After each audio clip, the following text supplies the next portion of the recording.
ya no sabe lo que pasa. El primer verso, papi. Yeah.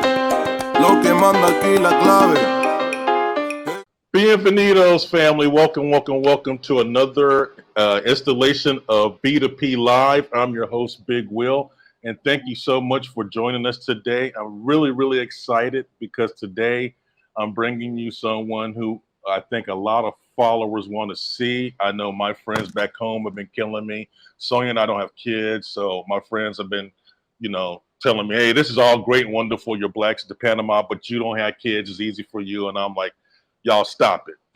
it's not as hard as you think. So today I'm excited to introduce you to an expat here, Mrs. Andrea Broussard. Did I pronounce that correctly? That's correct. All right. So tell us about yourself, Andrea. How are you? I'm good. I'm originally from California and grew up in the United States. 2016, we left the U.S. and went to Germany for a year and a half, and then moved to Panama in 2018.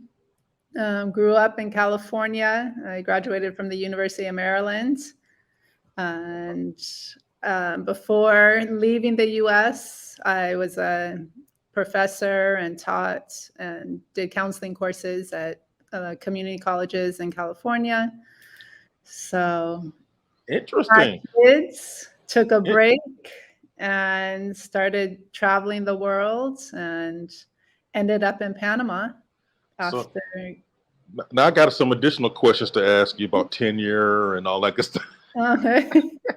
The American educational system. Do you believe in SATs and all that good stuff? Yeah. Well, that's the next show where I can introduce my second career. Exactly. So you said you've been in Panama. Did you tell us how long you've been in Panama? We've lived here now for 4 years. 4 years, 4 whole years. Yes. And it's you and your family, correct? Yes. And so you got 2 girls? I have 2 girls. Raya will be 12 this year in July, and Leilani will be 8.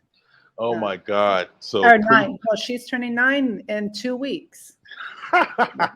9. So 2 preteens. Yes. The 12-year-old probably already counts, though. They're already acting out, right? Yeah. Oh, yes. So what was it? Let's go back 5 years or maybe 6 years. What was it that first made you think about leaving the United States? Oh, it was always something that we had talked about and wanting to do.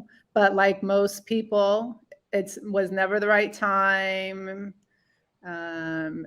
Stuff always came up. At that time, when we decided to leave, I had my first daughter. She was about 3, and we were talking about, oh, this would be good because she wouldn't have started school. We could go travel Europe for about a year and a half before she starts school, come back to the U.S. So that was the original plan. Then things happened. We bought a home, had a second child. And so after that, I was talking to a girlfriend from Australia. We had traveled to visit one of my high school girlfriends from Australia. And we told her about our plan to leave, to go to Germany, live in Germany. And at that time, in Christmas of 2015, she was like, whatever happened to that idea? And we kind of looked and said, maybe now's the time. So it was really a spur of the moment. After that conversation with her, he said, let's do it. It's never going to be really the right time. And I was tired of working. I needed a reprieve and a break as well. Mm-hmm. And so just kind of got up, left. Within 4 months, I researched Germany. I thought I had researched Germany. We had went to Germany. We decided on Germany because Jamal he had been there before. He kind of knew the language. And so he had some family friends there. So we weren't going in there blind. And after a year in Germany, we put my oldest daughter in a German public school. And that was a very hard challenge. Oh, really? Very, very difficult. I don't know if you know anything about the German culture or the German school system, but they're very, very rigid. And we came from California. And so her kindergarten class, when she left there, we were in the Bay Area at the time.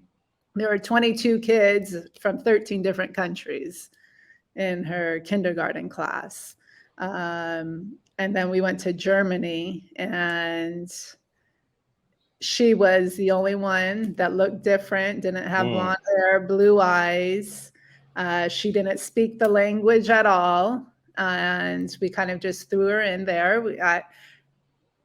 I mean, I was used to the California system. I was like, okay, well, they'll just pull her out. They'll have like GSL, German as a second language, to help support the kids who don't speak German. That wasn't the case at all. They weren't prepared, and for people who didn't speak the language. Now Germany has a big refugee population that is coming. So we were thought to be as the refugees coming over and trying to escape and put our daughter in the German school, submitted school system. And I said, really, that's not the case. I said, at that age, my daughter was in first grade. I said, I don't care about her learning. We're here for a year. I want her to pick up the language. And so after fights, she got in the school system. She loved it. She fit in, and she had no problems. I think it was more me. But okay. Yeah. And then Panama. And then Panama. After a year in Germany, and once it was gray for 3 months straight, cold.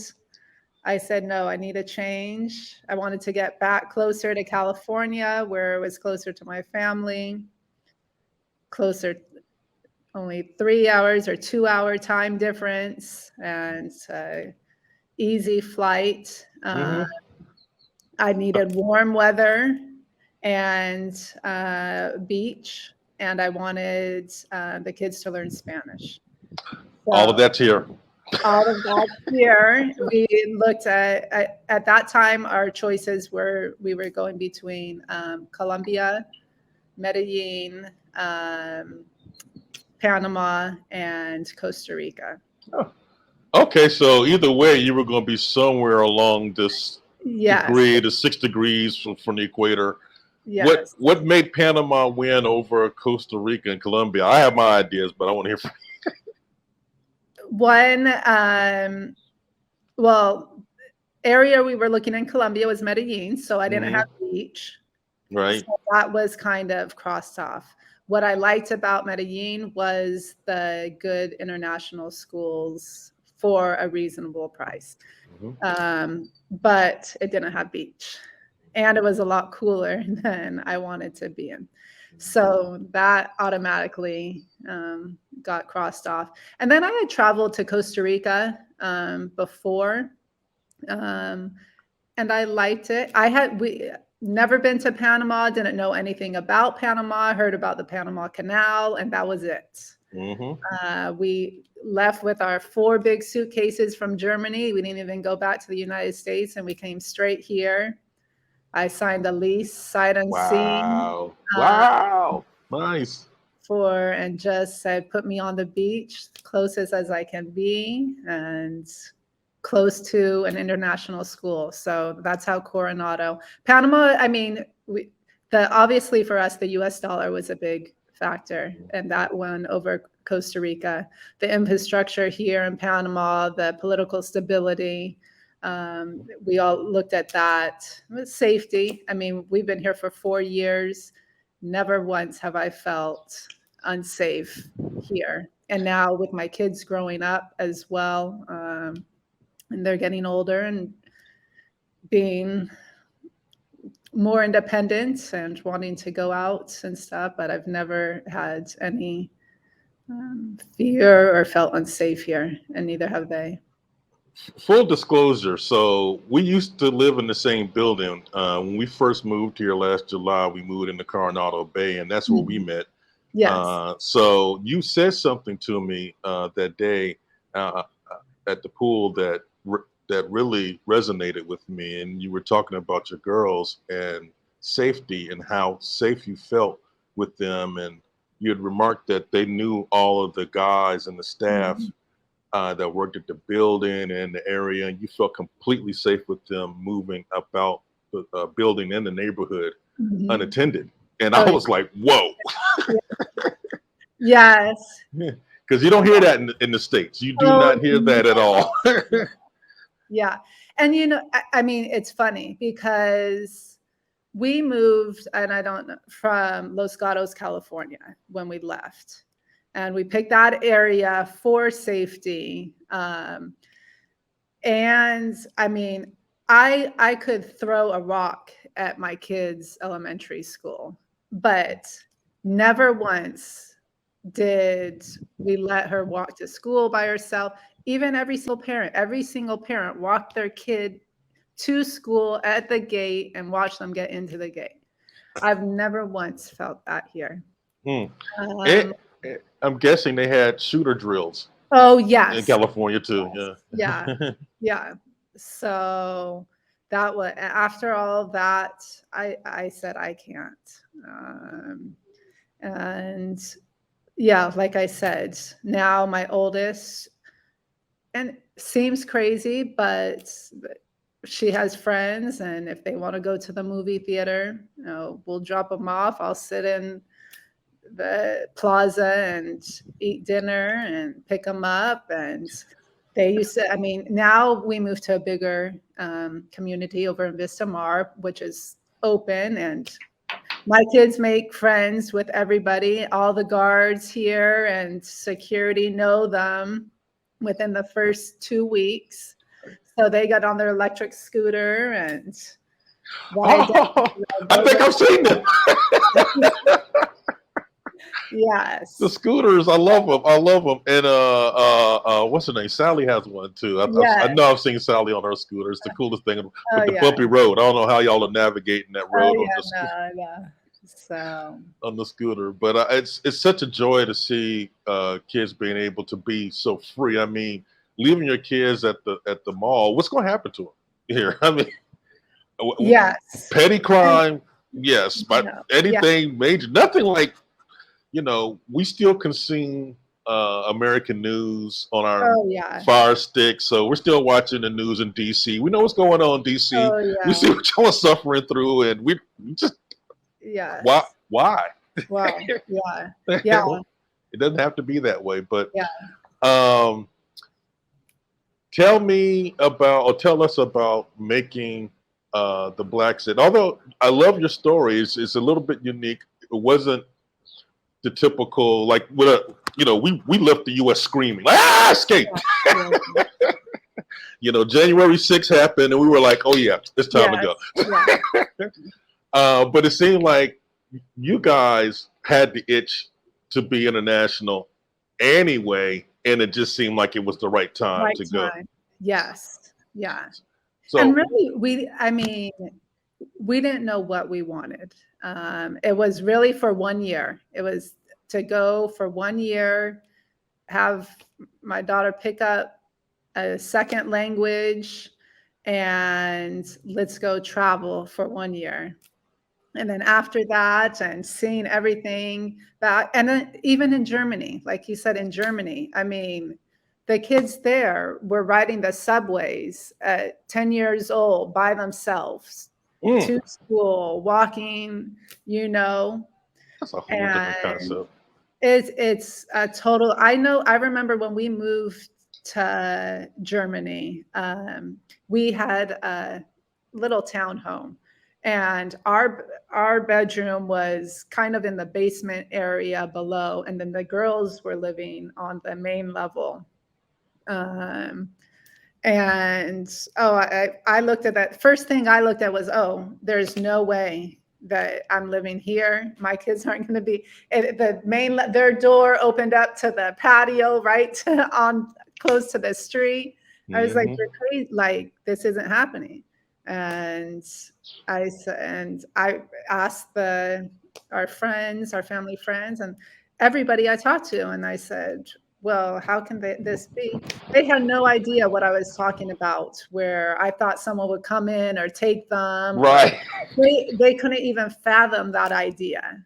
And they're like, are you That's crazy? Bowie logo. Yeah, are you crazy? So It's yeah. school shootings. I was trying to explain it to a guy here, and he asked me. He saw it in the paper or something, and and I was trying to.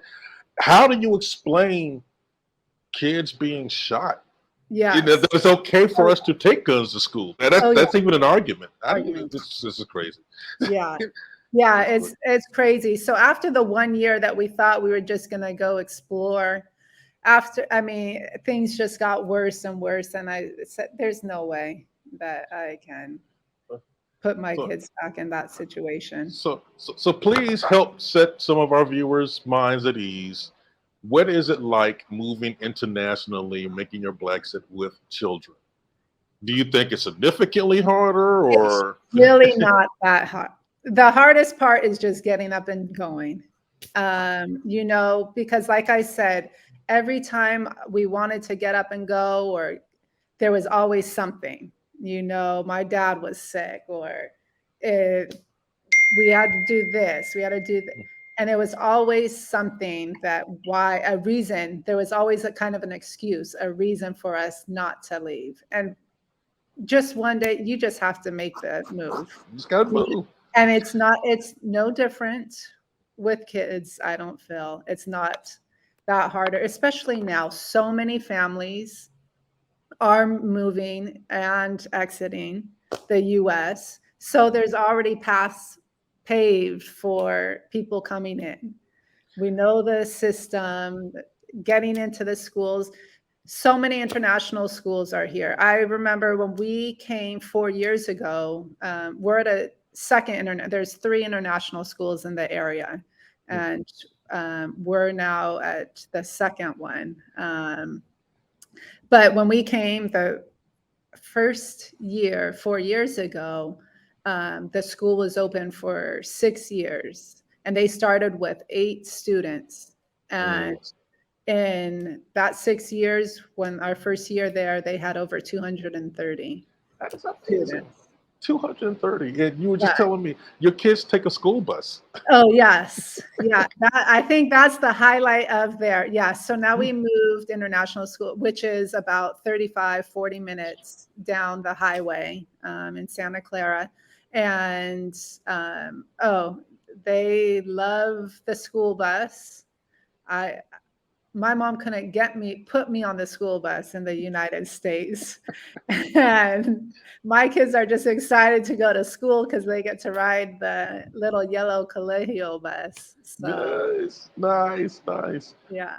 And what's the school like here? Is it Montessori style, or No. what parents need to know? So I can speak to 2. The first one that we chose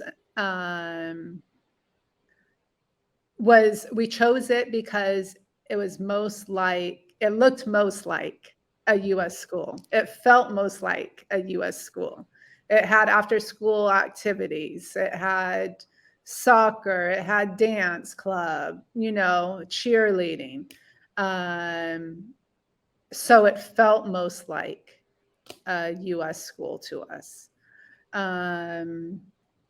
The school that we're at now is a US-based curriculum school where they receive, when they graduate from high school, they receive Panamanian diploma as well as a US diploma. All schools here in Panama you have to be taught Spanish language, so that you have to have Spanish as well as Panamanian social studies. Okay. Oh, excellent. So they're learning the history of Panama. Oh, yes. I need to know. I need to talk to your kids to understand what's going on. Yes. Got it. Yes. Yes. So, yeah, so that's it. I mean, my oldest daughter's in 6th grade. Last year we put her through, or during COVID, we were in the US online school system while we were figuring out while all the schools were shut down here. And it was interesting because she had no idea about any US history. She could tell you everything about Panama and Germany, but she didn't even know how many states there were. I actually like that. She's Mr. Indoctrination. Good. Yes. So, but yeah, so it's good. Yeah, but it's not a Montessori school. The Okay. school we're at now, they're retired, mostly US teachers. And that's one of the reasons why we changed for a stronger educational push for the kids. So besides the Spanish and social studies teachers are Panamanian. So, but yeah, it's a normal small class sizes. Mhm. So that's what I like as well. I mean, it fits well with my kids' school system and a normal school day. I mean, they get on the bus at 7:30, 7:45, and don't come home till 3, and then start their after school activities from there. After school activities, I was going to ask about those. So, Oh, yeah. are they busy like, kids Oh, in the States? Oh, yes. What all are they doing? And what all are you doing? Yes. And I've had to cut back on a few because every time something new comes up, they want to join. Right. There are two, both of them are in soccer and dance. Okay. So. And the dance I can vouch for because I went to the recital last year and it was absolutely fantastic. We were thrilled to see. And we're having another one. Oh, it's another. Okay, please plug it. I'm sure they'll be around selling tickets again. Nice. It was so enjoyable seeing the expat kids and the Panamanian kids up there doing the same thing. And okay, so Uncle Will, full disclosure, I don't like recitals. I don't like piano recitals. And I was like, oh, okay, we'll go support. This was entertaining. The kids were dancing to popular music. There was that one song I remember. Oh my God, the Panamanians forgot to turn the censor on. And I'm sitting there cracking up because I know the English. And no one else is paying attention. That was the greatest thing in the world. Oh yeah. And it was Bruno Mars. Yeah. I had no idea that Bruno Mars even went that hard. Oh yeah. Oh yeah. But talking about censorship, that's the one thing too, because in Germany there's no censorship on music, and coming here too. And like you said, the kids, it's not like out in the US. I mean, they sing this song and they like it. And yeah, it's not, they just go on with their life and it's not a big deal. Not a big deal at all. And I'm talking to some other families. I mean, not that we're sheltering our kids, but they're being able to be kids. They're still being able to be kids. My 12-year-old, they have Easter parties still, with the kids group, and they like to still hunt for eggs. And so it's nice because there's not a lot of outside influence telling them, oh, you're not supposed to be doing that at this age, or you can't be doing this, you shouldn't be doing this, or that's bad, this is good. So they just get to live their lives and experience the world. Life. Yes. Yeah. Imagine that. I think kids, I don't have kids, but I think that the kids that are raised here or in international environments are such advantage over kids raised in the United States. They see more, they interact more, Oh they see yeah. what the world is like. Mm-hmm. They're trilingual. Trilingual, yeah. You have trilingual daughters, so you know they speak more languages than I do. I'm Yeah. 52 years old. Yeah. Yeah. Um, It's really interesting because now, I mean, now that my kids were through COVID, I'm not homeschooling. I'm going back to school to be, I'm studying to do independent educational consulting and looking at helping international students transition to US colleges after they graduate. And just the well-rounded background that international students have. Like you said, they're trilingual. They have so much more to offer than just sitting in a US high school and getting good grades. being turned into an Ottoman for Amazon. Yes. Yes. But one of the reasons we also liked the school here was also about their, missionary work that they do. Please talk about that. Before COVID, but I mean, starting in 9th and 10th grade, the kids are going to Guatemala or Nicaragua and helping out, building and putting clean water systems in. So, and you just don't get that opportunities.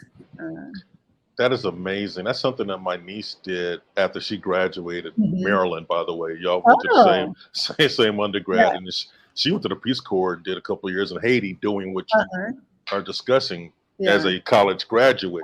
You're talking about someone that's in 9th grade, middle school, right? School. Yeah, yeah. Amazing.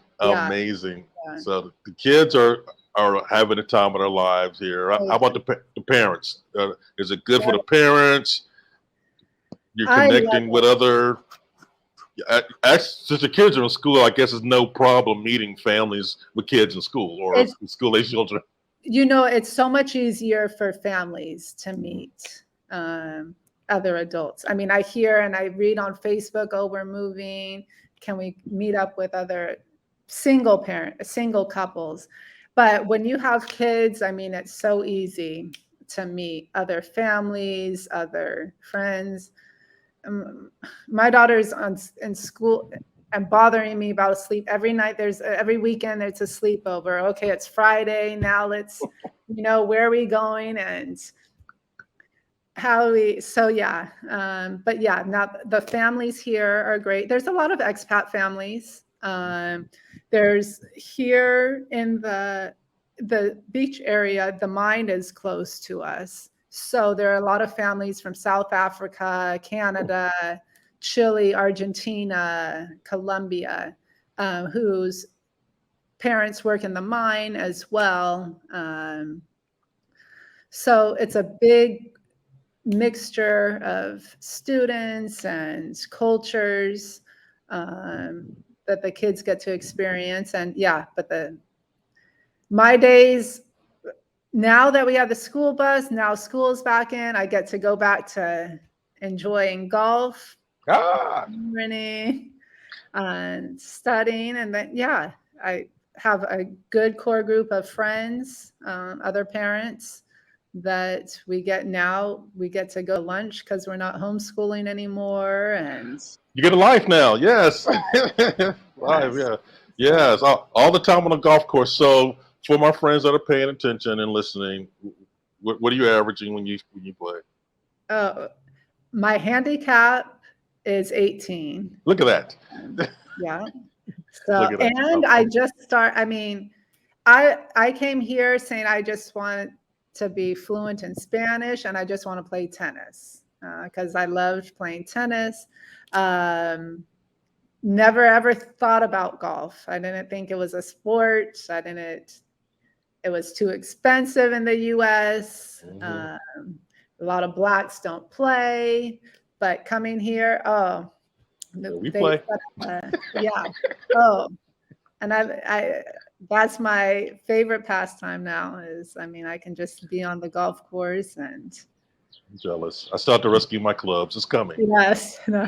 It's coming. Yeah. They would not fit. I tried every way I could to get them into that 4 luggage count. And it was like, well, we really need clothes on our back. Yes. Yeah.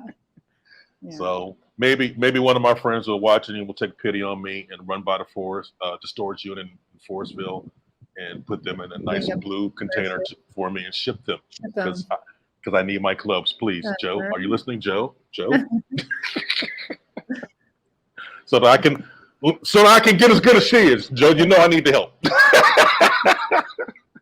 you know I need the help, but it's a gorgeous life here. I guess I remember meeting you. You know, I think we had only been here maybe a month or so when we first met, and it was just a gorgeous day out by the pool, and everything was going well. Your girls are running around and having a good time, and that's just life here, tranquillo.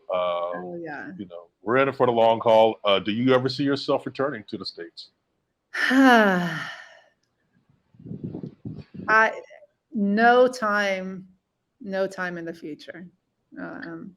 And the way things are moving. Why would you want to? Yes, your girls have more rights here. Yes. Oh yes. I hate to laugh, y'all. I hate to laugh, but like I said, we ran screaming. We saw this coming. None of this is surprising for us, and it's going to get worse. Yeah, it's my family obviously is still there. My mom came down after my dad passed away and bought a condo here too. Oh, she's here too. Yeah, so she now splits time between here with her grandkids here and back in California with my sister and her kids. So, yeah. Was she at the recital? Yes. Yes. Okay. I could have. Maybe I thought they were visiting. Yes. Yeah. She's like, no, I'm here. I got a resident card and everything. Yeah. Yes. Yeah. How exciting. Yes. So she is. So yeah, she comes for about 2 months at a time, 3 months, 2-3 months, and then. And is enjoying life here too. Yes. Yeah. Tranquillo. I'm happy to see folks, you know, in the same age bracket down here, not retired down here already, because I know most of the videos and most of the articles, even the research I did was always the best place to retire, and I'm like, well, I'm not retired yet. So it's a pretty cool place to live too. Wi-Fi works, so I get to do what I need to do. Oh yeah. And it's nice because I wanted to live on the beach, but I also like the city as well. And Panama City has a lot to offer, and you're not far. I mean, I can zip up there, no traffic, an hour and 15 minutes. Yes. But you got to learn when to do that. Yes. Oh yeah, you'll learn when you can leave and what times, and so I've been caught out there. So I've been caught in rush hour traffic coming out of the city back here twice now. Oh yeah. And then one morning trying to get to the city early to see an attorney. I was like, what's going on? Oh no. But those midday trips, you're right. As soon as you get up to the hill from Torrera, it's a breeze at that point. Yeah. And I'm getting pretty good about those curves going on Torrera too. Yeah. Much to my wife's chagrin, you know, she's on the dash just holding off. Yeah.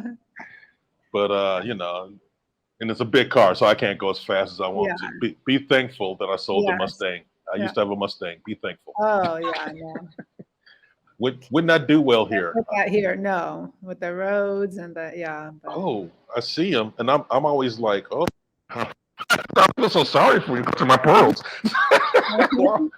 Why would you do that? But this has been fantastic. I hope that the viewers have gained something and learned that it is not as difficult as you think to come here with kids. The school system is terrific.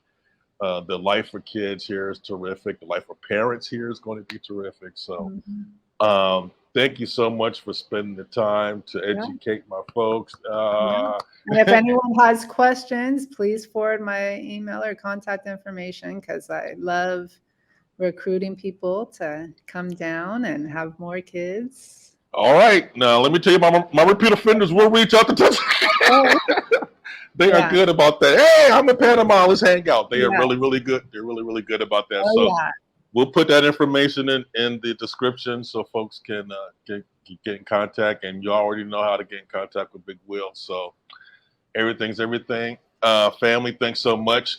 You know, we've been running our mouths for a good 35 minutes now. So I'm pretty sure we're at the tail end of people's attention spans. Perfect. This has been perfect. But thank you so much for the time. I look forward to seeing you again pretty soon. And hopefully with a golf club in my hand. Perfect. I'll be waiting. Take care. Bye.